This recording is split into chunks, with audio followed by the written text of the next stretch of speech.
Hello again, viewers and subscribers. Naranda Brown here, your host, and today we'll be doing the 100 meters for girls recap of day 2. Before I go any further, let me say thank you to my sponsors, Quick Link Shipping, RS Sports Store, and CSA Shop. And as always, the link to each of those is located in the description. So check them out. RS Sports Store, all your sporting clothing and apparel. CSA Shop, be free, be confident. They ship island wide as well. And Quick Link Shipping, anything you need whatsoever shipped into the island, check out Quick Link Shipping. You can follow them on Instagram at Quick Link Shipping, or you can simply just follow the link in the description to Quick Link Shipping. So again, what a fantastic day 2 we had on the female side.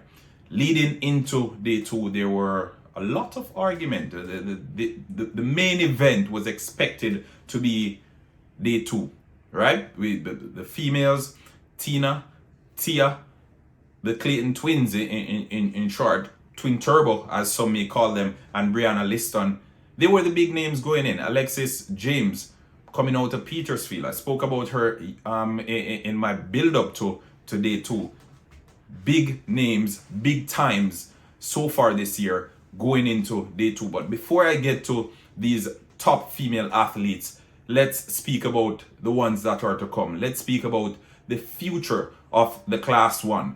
I'll start with class 4. Now, going into class 4, and let me clarify, we didn't have class 4 for males. We only had class 4 for females at the championships.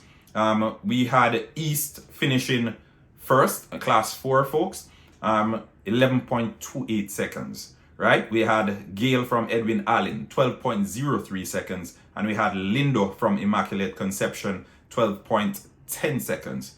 All right, let that register. 11.28 seconds in class 4. Sounds simple, but it is a big feat. It is a big feat. Class 4, 11.28 seconds. That's fantastic. And again, we take these things for granted because, again, as Jamaicans, we're spoiled. We're used to sprinters. We produce some of the best sprinters across the globe. So when we see that, we're like, okay, it's fine. No, it is a big deal. And let me say again, congratulations to East from Woolmer's. Big run from her. I got the opportunity to watch the race live as well. Very, very proud. Very fascinating to see as well these youngsters producing these times. Moving on. Class 3, 100 meters for female. We had Terry Long from Edwin Allen, and she ran 11.60 seconds. Binger from St. Jago, 11.73 seconds, and Hazel from Hydel, 11.75 seconds. All sub 12 seconds. Again, fascinating to see. Very, very good. And you enjoy whenever you sit down and you said, okay, you're going to watch some sprinting, or you're going to enjoy the spectacle of teenagers sprinting. If you've attended high school in Jamaica, you understand the feeling that I'm explaining to you. Even if you're not in the stands at champs, because oftentimes a lot of folks, they don't end up at champs until maybe Friday night or maybe Saturday night. If you're sitting at home and you're watching these races, you're on the edge of your seat. You're excited. You're picking someone in that race if your school isn't participating, and you're cheering for that someone.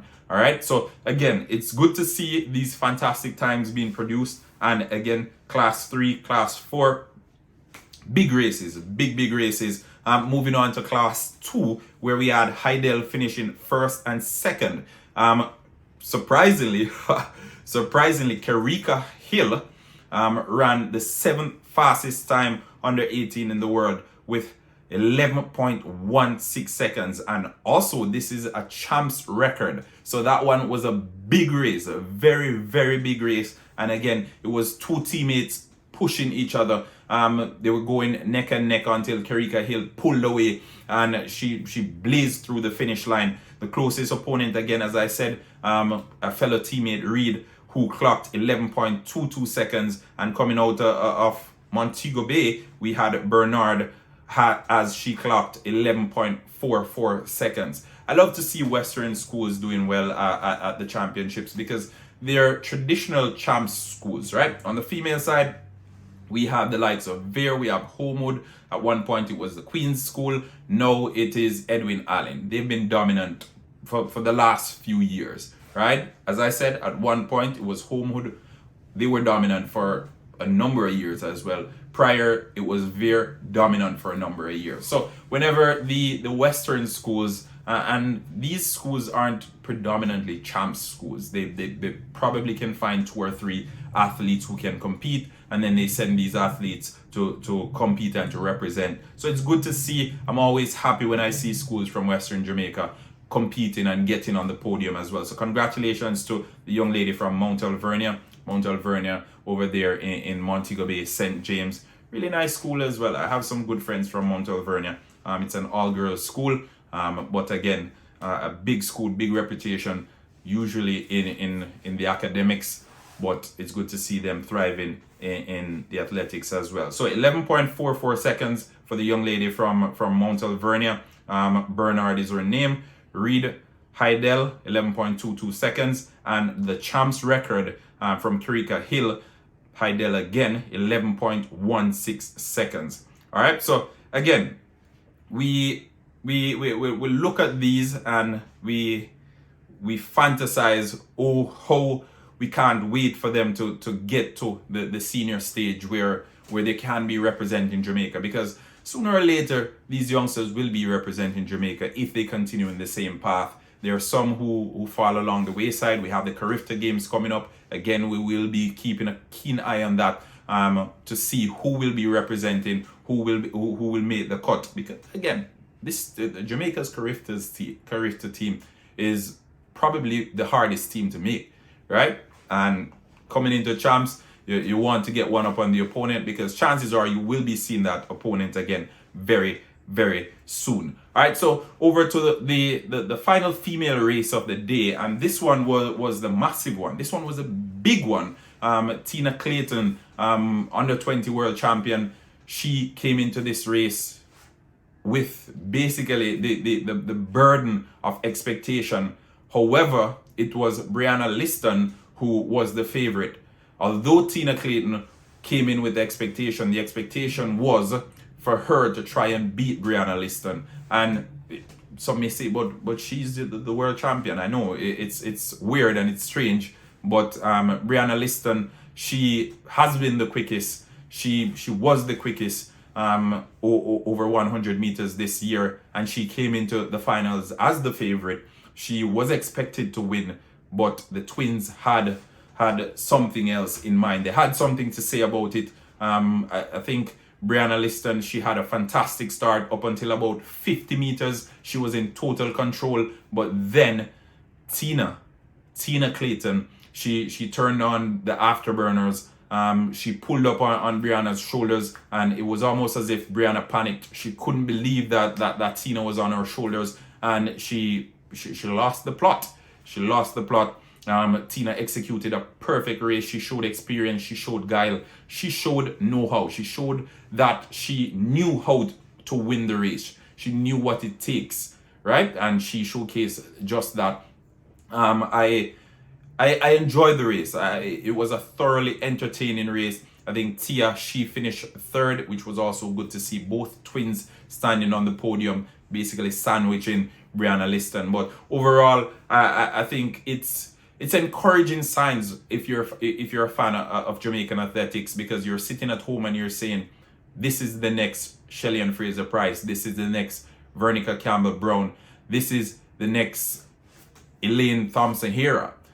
We have champions on our hands. They're teenagers. They know how to win now, and I only hope the form is maintained. They don't get injured. I hope they can transition this talent over to the senior level, because too often we've seen where we've had fantastic champs athletes and they've fallen along the wayside. They haven't made the transition over into the senior level. So it was good to see. It was a breathtaking race, if I'm to be honest with you, for lack of a better term. It was one of those races that lived up to the hype. Since the start of champs, everyone was talking about this race, the Class 1 100 meters final for girls. We built it up, we hyped it up, and it definitely lived up to the hype. And there aren't enough words for me to say to describe how much I enjoyed that race. But again, congratulations, Tina. Alexis James from Petersfield, we mentioned her as well in the build-up. She finished fourth in that one, but fascinating stuff from the youngsters. And the times recorded are 11.23 from Tina Clayton. We have 11.26 from Brianna Liston and 11.47 from Tia Clayton. And based on the information that I received, there was a minus 2.8 win. So again, had that not been the case, we probably would have seen sub 11 seconds, which it's just one of those things. We were building it to be a sub 11 race.